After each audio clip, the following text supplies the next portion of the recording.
Hello sir, मैं Veena sir, rising cancer. तो ये रीडिंग होगी आपकी 17 मार्च से लेकर 23 मार्च तक। इस रीडिंग में मैं अगर आप किसी स्पेसिफिक पर्सन से डील कर रहे हैं तो उनकी फीलिंग्स और एक्शंस दिखूंगी कि इन 7 दिनों में आपकी तरफ क्या होंगे। तो ये भी याद रखिएगा कि रीडिंग जनरल है, तो जितना रेजोनेट हो आप उतना ले सकते हैं।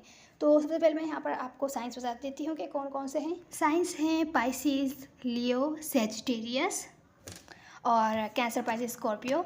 पर आपके पर्सन का साइन कोई सा भी हो सकता है। यहाँ पर एरी, एक्वारियस, लिब्रा, जेमिनी भी है। यहाँ पर सबसे पहले मैं आपकी ओवरऑल एनर्जी देखती हूँ। ओवरऑल एनर्जी मुझे दिख रहा है कोई डिसइंटरेस्टेड एक्ट कर रहा है कि और इंटरेस्टेड नहीं है आप में। हालांकि आप उनको बहुत ज़्यादा अट्रैक्टिव लगते हैं। एक्ट हो सकता है ऐसा कर रहे हो कि इंटरेस्टेड नहीं है ओवरऑल है, क्योंकि हो सकता है आपने उनको कट कर दिया हो जो आपको अट्रैक्टिव लगते हो या जिनको आप अट्रैक्टिव लगते हो, ऐसा भी हो सकता है। जो कोई भी है ये आपके साथ ब्रांड न्यू बिगैनिंग करना चाहते हैं, कोई ना कोई स्टेप लेना चाहते हैं, एक्शन वगैरह लेना चाहते हैं आपकी तरफ। तो या हो सकता है आप लेना चाहते हो, ब्रांड न्यू बिगैनिंग करना चाहते हो। तो कोई है जो दूसरे पर्सन पर दूर से नज़र रखे हुए है, क्या कर रहा है, किसके साथ बातचीत कर रहा है, कहाँ जा रहा है, इन्फॉर्मेशन निकालने की कोशिश कर रहा है। अगर 8 महीनों से या 8 हफ्तों से 8 दिनों से बातचीत नहीं हो रही थी, इमोशनल डिस्कनेक्ट है, तो वापस कनेक्ट होना चाहता है। पर इस कनेक्शन में कुछ ना कुछ टॉक्सिक है, सिचुएशन ठीक नहीं है। ये हो सकता है को डिपेंडेंट वाली रिलेशनशिप हो कि दूसरे पर्सन पर डिपेंड होना पड़ता है किसी चीज़ के लिए, या कुछ ना कुछ है जो ठीक नहीं है। यहाँ पर ओवरऑल एनर्जी में है, यहाँ पर कोई सिचुएशन किसी को बहुत ज़्यादा स्ट्रेस कर रही है, क्योंकि सामने वाले पर्सन पर ट्रस्ट नहीं कर सकता, या उसको कुछ हो सकता है पता चले कि सामने वाले बंदे ने उसको झूठ बोला है या धोखा दिया है। तो अपने ऊपर ध्यान देना चाहता है इस टाइमिंग में। आप भी हो सकते हैं, आपके पर्सन भी हो सकते हैं। जैसे आपसे रेजोनेट हो आप वैसे रेजोनेट कर लीजिए, क्योंकि ये ओवरऑल एनर्जी है। सिचुएशन में या अपने कनेक्शन में स्टेबिलिटी चाहता है, पर सामने वाला पर्सन कोई भी एक्शन नहीं ले रहा था पास्ट में अगर। तो इस वीक हो सकता है न्यू बिगैनिंग चाहे या आपके साथ ब्रांड न्यू बिगैनिंग चाहे। एक पर्सन न्यू बिगैनिंग चाहता है, दूसरा जो है वो बिल्कुल इंटरेस्टेड नहीं है न्यू बिगैनिंग करने में या कोई भी स्टेप एक्शन लेने में। तो इस टाइप की एनर्जी है। तो ये थी ओवरऑल एनर्जी। अब हम आपके पर्सन की फीलिंग्स देखते हैं। कैंसर, तो कैंसर जिनसे आप डील कर रहे हैं वो बिल्कुल बेसब्र हैं, आप और ज़्यादा वेट नहीं कर पा रहे हैं। बिना सोच समझे कोई भी किसी की बातों में आना, गौर से नहीं सोचना क्या सच है क्या झूठ, इस टाइप की इनकी फीलिंग्स हैं कि बिना सोचे समझे ये ज़्यादा टाइम नहीं लेना चाहते या ले नहीं रहे हैं सोच विचार करने में। इस कनेक्शन में ज़्यादा फिक्स नहीं करना चाहते इस कनेक्शन को, या इस पर काम नहीं करना चाहते, किसी वजह से इन्वेस्ट नहीं करना चाहते, क्योंकि इनको लगता है कि आप इनको धोखा दे रहे हैं, या इनको लगता है आप इनसे किसी बारे में झूठ बोल रहे हैं। इस वजह से आपका इनके साथ कनेक्शन ऑन एंड ऑफ रहता है, या बार बार लड़ाई झगड़े रहते हैं। स्टेबिलिटी नहीं है इस कनेक्शन में, ऑन एंड ऑफ टाइप का कनेक्शन रहता है।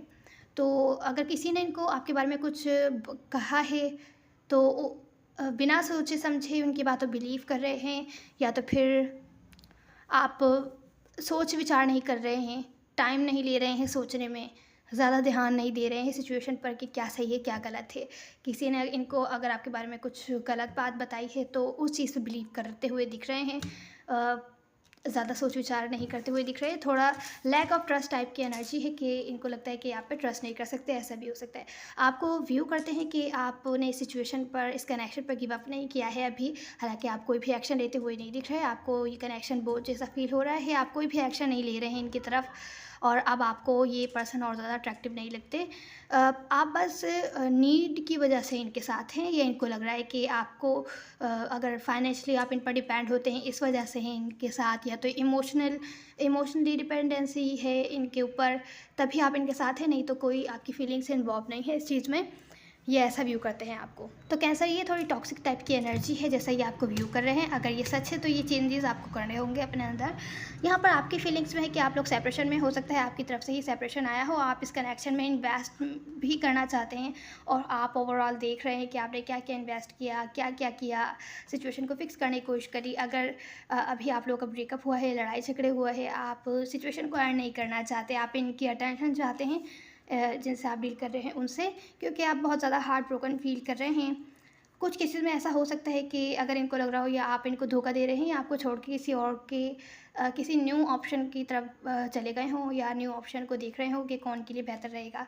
कुछ केसेस में ऐसा हो सकता है, पर मुझे यहाँ ऐसी एनर्जी नहीं दिख रही। मुझे दिख रहा है आप बहुत ज़्यादा हार्ट ब्रोकन हैं इस ब्रेकअप की वजह से, और आप सेपरेशन या ब्रेकअप वगैरह नहीं चाहते। आप इस कनेक्शन को अभी भी, इस जो टावर मूवमेंट है, जो चीज़ें रिलेशनशिप टूट रही है, उसको अभी भी बचाना चाहते हैं। हालांकि पास से भी आप बहुत ज़्यादा कुछ इन्वेस्ट करते हुए आए हैं और अभी भी इन्वेस्ट करने के लिए तैयार हैं। आप इनकी अटेंशन चाहते हैं, ये आपकी फीलिंग्स हैं। यहाँ पर आपके जो पर्सन के एक्शंस हैं वो ऐसा है कि सिचुएशन स्टक है, उनको नहीं लगता कि कुछ हो पाएगा। अ, वो लॉन्ग टर्म स्टेबिलिटी देख रहे हैं, मैरिज वगैरह या लॉन्ग टर्म स्टेबिलिटी किसके साथ वो चाहते हैं या कौन के लिए बेहतर रहेगा, मैरिज वगैरह या फैमिली वगैरह चाहते हैं। तो अपने लाइफ के बारे में लॉन्ग टर्म डिसीजंस बना रहे हैं कि क्या करना चाहिए उनको अपने लाइफ के बारे में सही डिसीजंस लेने के लिए। इमोशनल बेसिस पर ना हो, भले इमोशनली आपसे कनेक्ट हो, तो अपने इमोशंस को साइड करके क्या इनके लाइफ के लिए ठीक रहेगा वो डिसीजंस बनाना चाहते हैं। तो अगर ये सिचुएशन स्टक है, स्पेशली अगर आप किसी ऐसे पर्सन से डील कर रहे हैं जो आपसे दूर रहते हैं या किसी और कंट्री में रहते हैं और ऑनलाइन आपकी बात होती है, या तो फिर आपसे दूर रहते हैं, तो इस वजह से इनको सिचुएशन स्टक लग रही है। कोई भी एक्शन लेते हुए नहीं दिख रही, इस कनेक्शन में को आगे लेकर नहीं चलना चाहेंगे। ये अभी अपना टाइम ले रहे हैं सोच विचार करने में, क्योंकि आपके साथ इस कनेक्शन में ये होपलेस हैं कि आगे चल पाएगी, चीज़ें आगे बढ़ सकती हैं या नेक्स्ट लेवल पर जा सकती हैं। इनको बिल्कुल ऐसा नहीं लग रहा है। तो अब ये आपके साथ ये अपने लाइफ के बारे में सोच रहे हैं और कहाँ से इनको लॉन्ग टर्म स्टेबिलिटी मिलेगी, मैरिज वगैरह, फैमिली वगैरह, तो उस तरफ जाएंगे या उस बारे में से डिसीजन बनाने की कोशिश कर रहे हैं। कुछ एक केसेस में ऐसा भी हो सकता है कि आपसे डिस्कनेक्ट जो हुए हैं वो इस वजह से भी हुए हैं, अपनी फैमिली की वजह से हुए हों। अपनी फैमिली में कोई इनका ऐसा मेंबर हो जिन्होंने इनको आपके बारे में कुछ गलत बात बताई हो, ऐसा भी हो सकता है। पर ये होपलेस फील कर रहे हैं इस कनेक्शन के बारे में कि ये आगे चल पाएगा, इनको नहीं लगता। तो अपने लाइफ के बारे में लॉन्ग टर्म स्टेबल डिसीजंस बनाने की कोशिश कर रहे हैं कि क्या उनके लिए बेहतर है। तो ये थी आपकी रीडिंग कैंसर। तो कैंसर यहाँ पर आपकी एडवाइस में यही कि आपको फिक्स करने की ज़रूरत नहीं है सिचुएशन को, और इन पर्सन को सेकंड चांस देने की ज़रूरत नहीं है। अगर ये आपसे डिस्कनेक्ट हो गए थे तो आपको, अगर ये वापस आपके पास आते हैं, इनको सेकंड चांस देने की ज़रूरत नहीं है। बेहतर है सिचुएशन पर गिव अप कीजिए, अपनी लाइफ के साथ आगे बढ़िए। जो भी आपके दिल में इमोशंस है इनके लिए, वो आपके लिए बेहतर रहेगा कि आप शो ना करें। आप अपनी लाइफ के साथ आगे बढ़िए, अपने लाइफ पर ध्यान दीजिए, खुद पर ध्यान दीजिए। ये आपकी एडवाइस है कि सेकंड चांस इनको नहीं दीजिए, क्योंकि ये जो सिचुएशन है, दूसरों की फीलिंग्स या इंटेंशंस जो भी है, सोच रहे हैं आपके बारे में, ये आप नहीं चेंज कर सकते, उनको खुद करना होगा। तो आपकी एडवाइस ये है कि आप थोड़ा स्टेप बैक कीजिए, अपने कदम पीछे लीजिए और अपने ऊपर ध्यान दीजिए। इनकी तरफ कोई भी एक्शन या कम्युनिकेशन नहीं करने की ज़रूरत। अपने लाइफ के साथ न्यू बिगैनिंग कीजिए, या तो फिर यहाँ मुझे दिख रहा है अगर आप कंफ्यूज है, कन्फ्यूजन को ख़त्म करने की कोशिश कीजिए कि आपको क्या करना है क्या नहीं करना। जब तक आप कंफ्यूज हैं, आपको नहीं समझ में आ रहा है, इनकी तरफ से कोई भी एक्शन या कम्युनिकेशन नहीं हो रही है, अपने लाइफ पर ध्यान दीजिए और अपने वर्क पर, अपने मनी से रिलेटेड सिचुएशंस पर लाइफ बनाइए अपनी। तो ये आपकी एडवाइस है कैंसर। उम्मीद है आपको कोई ना कोई हेल्प मिली होगी। मैटर नहीं करते, सब एनर्जीज होती हैं। Now see you in the next one. God bless you.